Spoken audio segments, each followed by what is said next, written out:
capacité installée en RDC au fil des années reflète un développement progressif et une stratégie visant à renforcer l'infrastructure énergétique du pays. Une croissance annuelle modérée allant de 5 à 20 MW jusqu'en 2023 a été observée. L'essor noté en 2024 avec une augmentation de 407,7 MW de capacité installée, sources confondues, marque un tournant significatif pour l'arrêt ainsi que les opérateurs économiques œuvrant dans le secteur énergétique en RDC. A fait savoir Madame le directeur général de l'arrêt, Dr Sandrine Moubenga, dont je vous invite de suivre les détails. Grâce à ces 3 jours de rencontre, la majorité des préoccupations formulées par vous ont été captées par notre oreille attentive et seront résolues à notre niveau en ce qui concerne celles relevant de nos attributions. Et pour celles qui relèvent d'autres entités, je vous promets que le plaidoyer nécessaire sera fait pour leur prise en charge. Nous avons été honorés par votre reconnaissance positive du travail que nous réalisons à l'ARE.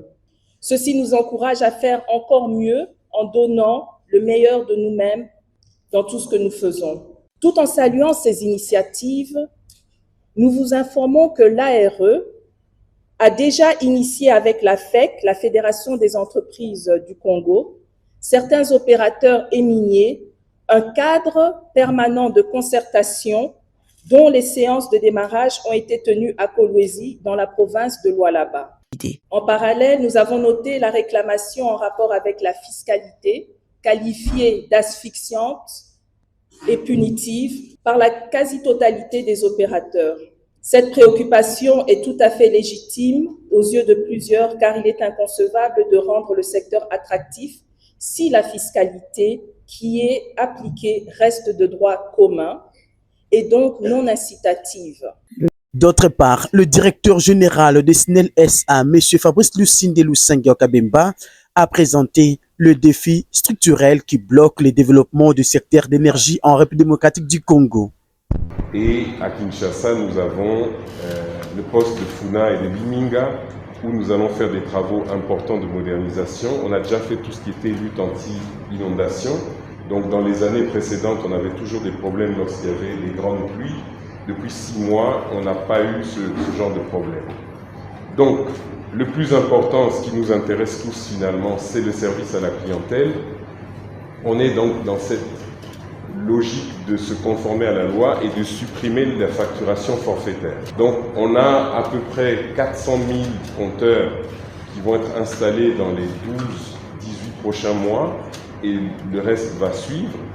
Au niveau de Kinshasa Ouest, Kinshasa Nord, il y a des projets importants de modernisation. Donc on venait de signer avec la firme Chine sous financement BAD un contrat qui va permettre de passer tout le réseau de 6600 volts.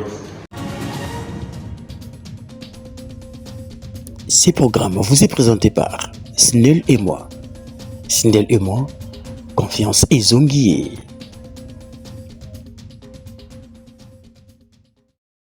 Des grands défis qui a été présenté par Nourou, par exemple, c'est la situation de guerre à l'Est qui rend le travail difficile pour cet opérateur. Le directeur général de la SNEL ici a mis en exergue plusieurs difficultés, comme par exemple la construction des digues en amont de la rivière Lualaba qui diminue sensiblement la production d'électricité au pôle sud. À l'ARE, à partir du pôle sud, nous avons créé une plateforme avec la FEC et certains miniers justement pour discuter des problèmes d'approvisionnement de l'énergie électrique dans le pôle sud, puisque comme vous le savez, c'est la partie où il y a beaucoup de mines et qui dit mine dit électricité. Sans électricité, on ne peut pas avoir des mines et ça a un très grand impact sur l'économie du Congo.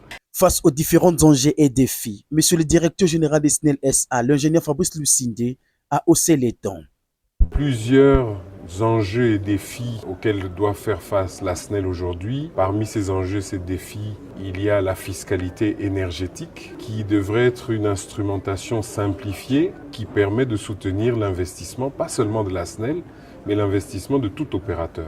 Donc dans les autres pays, on voit que pour la fiscalité de l'énergie, elle est simplifiée et donc elle permet aux opérateurs, surtout dans un pays comme le nôtre où Madame le directeur général vient de dire qu'il faut investir au moins 74 milliards de dollars. Si vous voulez investir 74 milliards ou attirer autant d'investissements, vous devez avoir un climat des affaires attractif. Mais il appartient aux régulateurs, donc à la direction générale de l'ARE, au ministère, il appartient aux législateurs d'analyser ce qui est bon, ce qui est moins bon pour promouvoir le secteur.